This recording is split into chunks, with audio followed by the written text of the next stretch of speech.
Okay, welcome back to Making a Race Car. This is episode 2 and we're going to be talking about the transmission.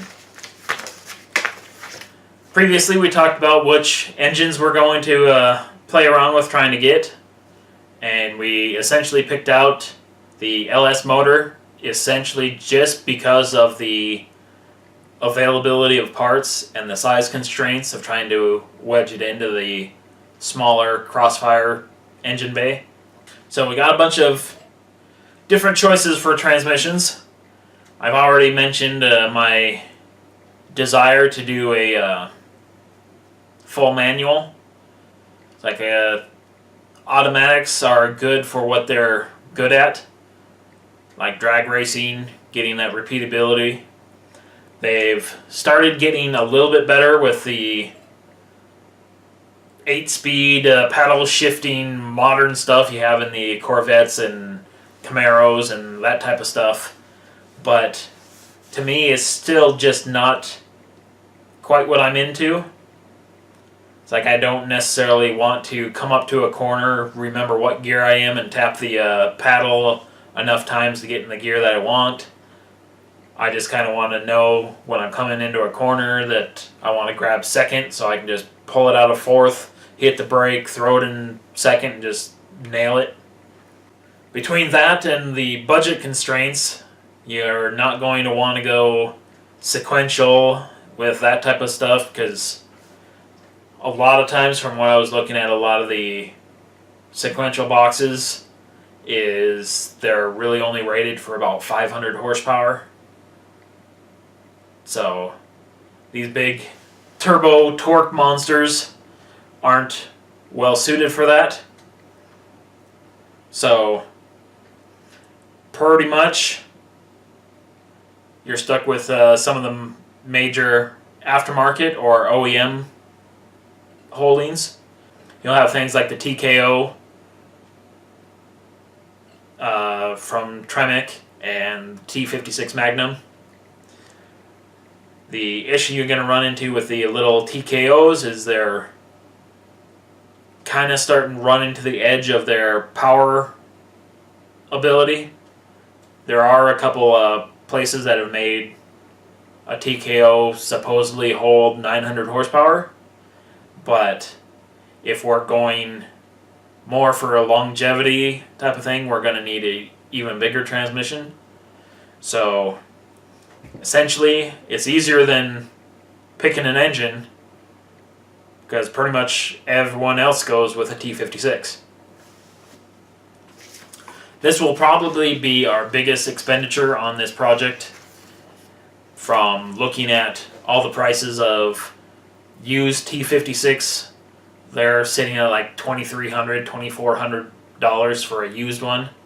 So I may as well step up to the T56 Magnum and just get it and be done. But then you start running into which T56 Magnum are you going to get? They have two different ratio sets, and I kind of put together a thing to help out anyone with transmission ratios, rear end ratios, all that type of stuff. So let's head back over to the computer and take a look at what I've kind of come up with.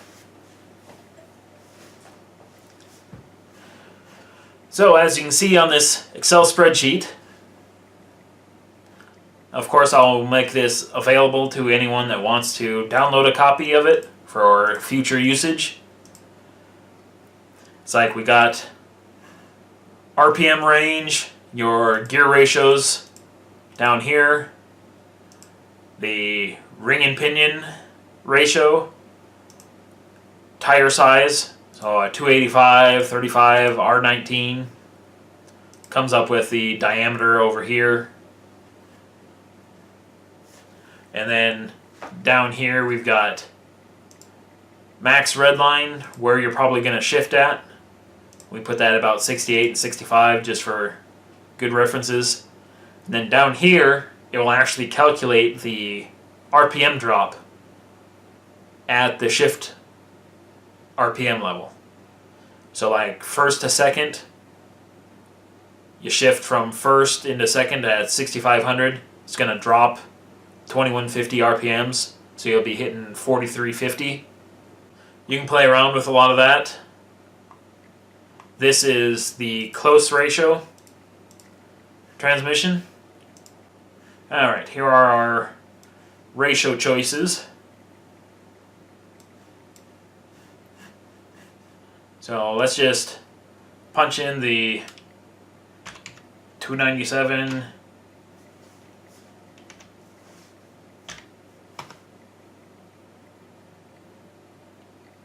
Let's see, 210, 146, 1, 74, and 5.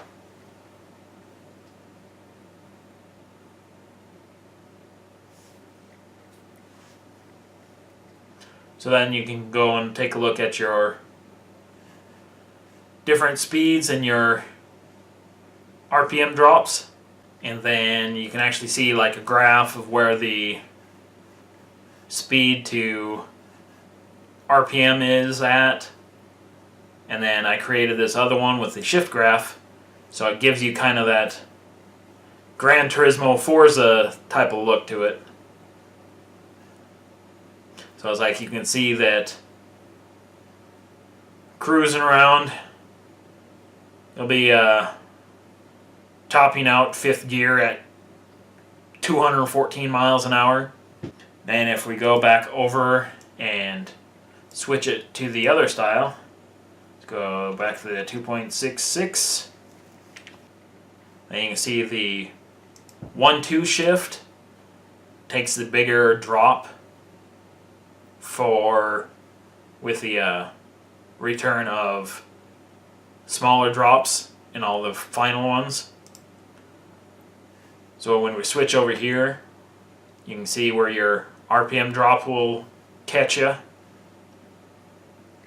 So you'll be topping out at 200 at the top of 5th gear, and then you got the overdrive after that, or the super overdrive. So basing off of just the RPM drops here, we're probably going to go with this 266 closer ratio, mainly because the with as small as a rear end gear, we got the 327s. I want the overdrive to be the highest numerical value that I can. So running a 0.64 versus a 0.5. Come over here to the graph. That means at 80 we'd be bumping, I don't know, about a little over 2,000 RPMs.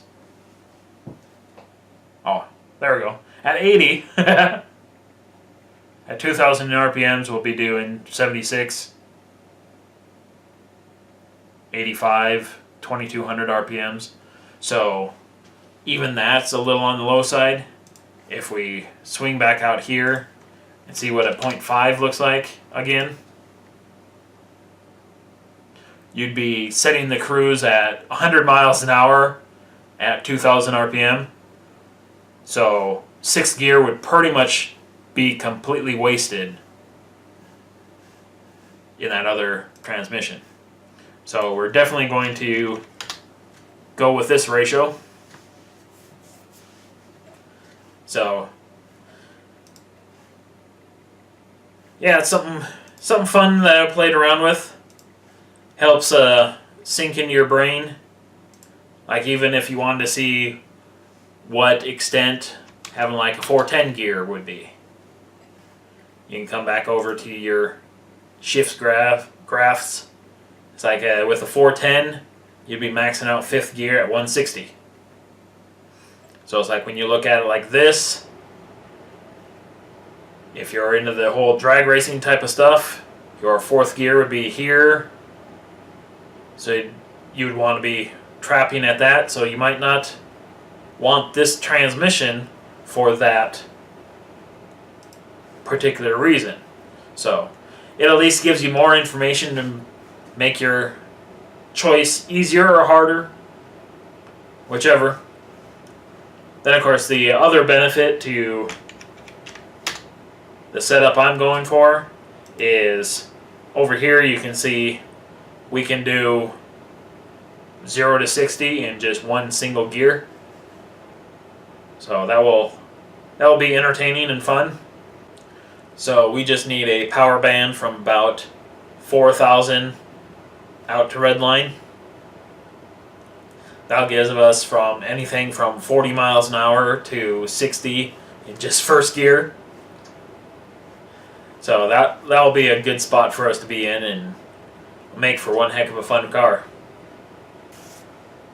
That's probably it for this one. Trying to keep these short so you can pick and choose what you want to watch, and for those that don't want to watch it, you can just skip over them pretty easily. No real huge information is being shared in the process. So, next episode is going to be talking about roll cages and different designs and that type of stuff, and how we plan on attacking it with ours. So, like and subscribe, and we'll see you guys later.